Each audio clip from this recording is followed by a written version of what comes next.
एका विद्यार्थ्याने हा डाऊट मला पाठवलेला बघा. बिन्नी हा एका विशिष्ट बिंदूपासून त्याची सायकल चालवण्यास सुरुवात करतो आणि दक्षिणेकडे 6 किलोमीटर अंतरावर चालवत 20 किलोमीटर परिमितीच्या एका चौरसाकार उद्यानापर्यंत पोहोचतो.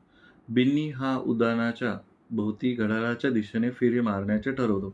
पण उद्यानाच्या 3 बाजूंना पार केल्यानंतर तो उद्यानाच्या एका कोपऱ्यात अंजूला भेटतो. तो तिच्याशी गप्पा मारायला थांबतो. तर बिन्नी सुरुवातीच्या बिंदूपासून किती अंतरावर व कोणत्या दिशेस आहे असं म्हटलेलं आहे. बघा, सर्वप्रथम जे काही दिलेलं आहे आपण ते लिहून घेऊ, की बिन्नी एका विशिष्ट बिंदूपासून, आता समजा इथून कुठून तरी सुरुवात केली बिन्नीने आणि तो जातो कुठे, दक्षिणेकडे जातोय 6 किलोमीटर. या बिंदूपासून सुरुवात केली आणि बिन्नी कुठे गेला, 6 किलोमीटर 6 किलोमीटर गेला खाली. ठीक आहे, 6 किलोमीटर खाली गेला. त्याच्यानंतर काय म्हणतं की त्याला इथे उद्यान भेटलेलं आहे त्याला. आणि त्याने काय केलं, दक्षिणेकडे 6 किलोमीटर 20 किलोमीटर परिमितीच्या. आता 20 किलोमीटर परिमिती आहे म्हणजे काय, 20 किलोमीटर परिमिती म्हणजे चौरस आहे, चौरसाकृती, चौरसाकार उद्यानाचा. म्हणजे या सगळ्या बाजू कशा असणार आहे, समान असणार आहे. म्हणजे याची परिमिती किती असणार आहे, 4a. 4a बरोबर दिलेलं आहे 20. मग एक बाजू किती असणार आहे, 5 किलोमीटरची. एक बाजू कितीची असणार आहे, 5 किलोमीटर, 5 किलोमीटर, 5 किलोमीटर आणि 5 किलोमीटर.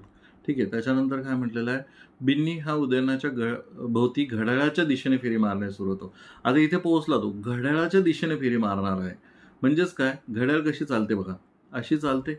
म्हणजे इकडच्या साईडने अशी अशी क्लॉकवाईज जाते. म्हणजे तो जसा उद्यानाजवळ पोहोचला, तो इकडून इकडे निघाला. ठीक आहे. आणि त्याने काय म्हटलेलं आहे की इथे 5 किलोमीटर गेला. त्याच्यानंतर तो 3 बाजूंना पार केल्यानंतर, आता ही एक बाजू पार झाली, त्याच्यानंतर ही 5 किलोमीटरची दुसरी बाजू पार केली, त्याच्यानंतर तिसरी बाजू ही उद्यानाची त्याने इथे पार केली. 3 बाजू पार केल्या. आता उद्यानाची चौथी बाजू बाकी होती, पण तो इथे पोहोचलाय. ठीक आहे, इथे पोहोचलाय.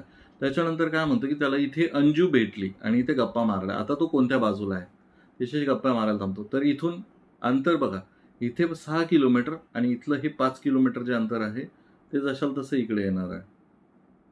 ठीक आहे, हे 5 किलोमीटर म्हणजे एकूण अंतर किती आहे, तो आता इथे आहे इथल्या पॉईंटपासून.